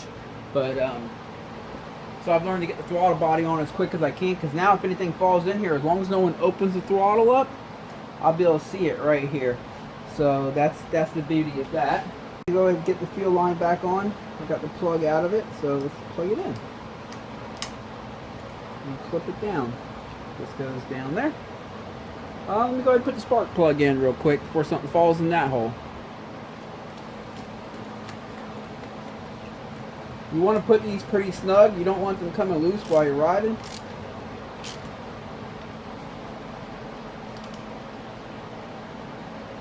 There we go.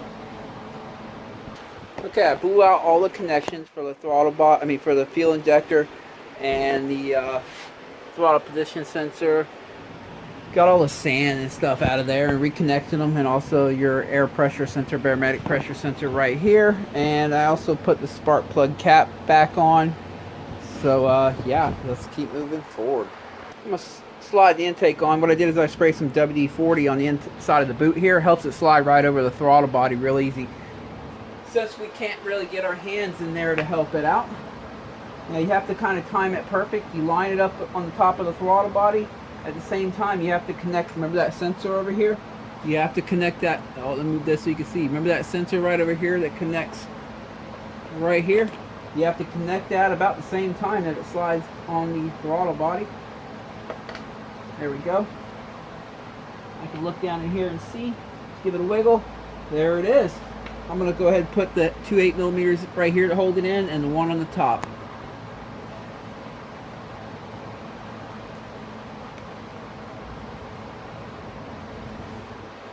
Up. I'm just going to use a little bit of blue Loctite on these. You don't really want to use red Loctite on this, because these are just screwing into little inserts that are in plastic. So I'm pretty sure it's obvious why you wouldn't use red for this.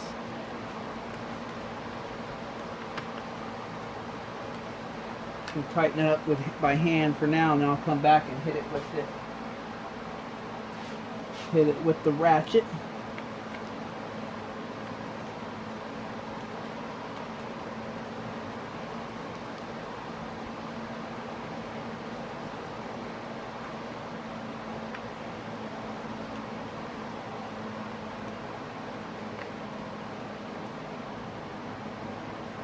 Make sure that doesn't get pinched in there. Stock, this wire is actually supposed to go behind the ECU, but he's got it zip tied right there, and I don't see anything wrong with that, so I'm just going to leave it like that.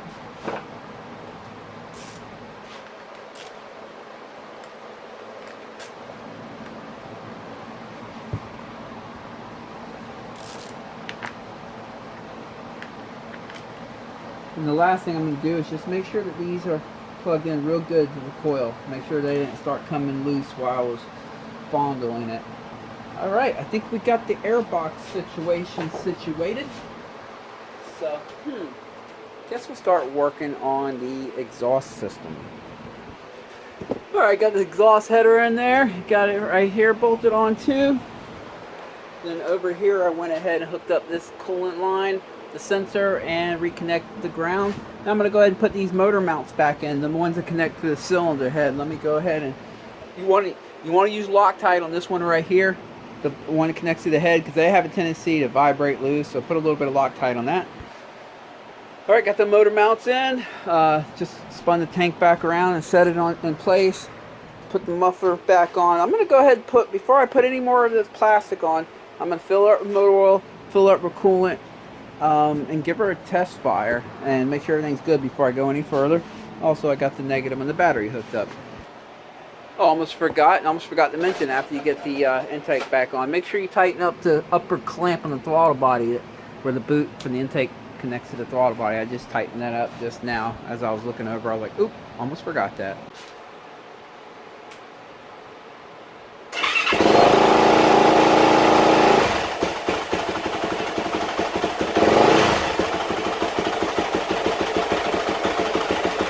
Seems to be doing good. I'm just going to let her idle for a minute and walk around and check for leaks.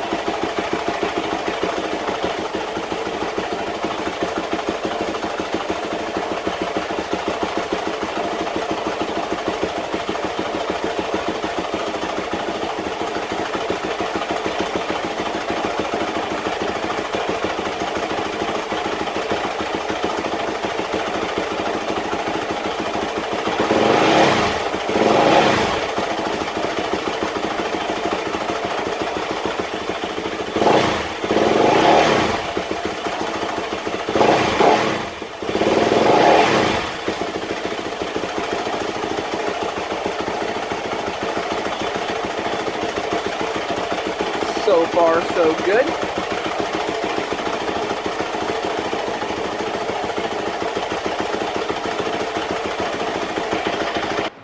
Alright, so far so good. No leaks. So let me go ahead and button up the plastic and all that, and then we'll run it through a heat cycle. Alright, got all the plastic and everything back on her, so we'll do a heat cycle in a second. But remember earlier in the video when I was putting the timing chain onto the sprocket or the gear on the crankshaft here? Remember how I was real cautious to make sure I put it in the right place, and I mentioned that in the manual it tells you how to index it from up top here, but since I forgot to do that and just blasted right through it, I was using the bottom method there, and I showed you how to do that. Well, I'm going to show you where that's at in the manual, basically just correcting my errors on this video right here. See right there, that's your intake camshaft. Let me get something to point here. This is your intake camshaft. Remember the dot that's up, the upper dot, and you have the other dot right here that is even with the mating surface. What they're showing you is you should have an outer link right here and an outer link right there, and basically the inner link in the middle where that dot's at. And over here they show you how not to do it. So that's how to do it. That's how not to do it. And just to show you that my method does work properly, check this out. I went back to my own video that you're going to see here, and you'll see you got the dot here and the dot here, and you see how it's lined up in the valley right here, or the lower spot, and you have the outer and outer right there. So we'll go back.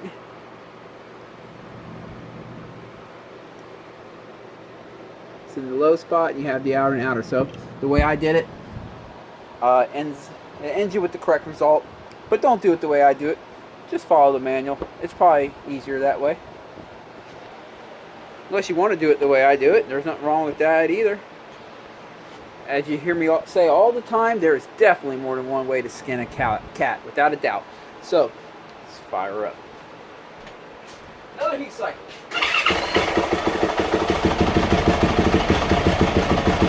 I'm just going to let her sit here and idle and get nice and warmed up, and we'll blip the throttle a few times.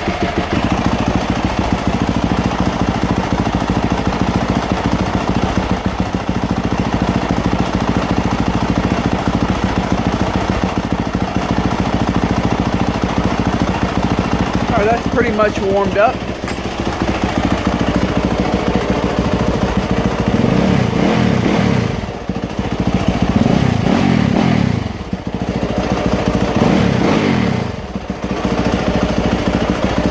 Take a peek for any leaks. Mainly I check down here at the bottom of the cylinder where the water goes through over there. If they're going to leak, that seems to be the place they like to leak. But so far, so good. I think that's pretty much a wrap.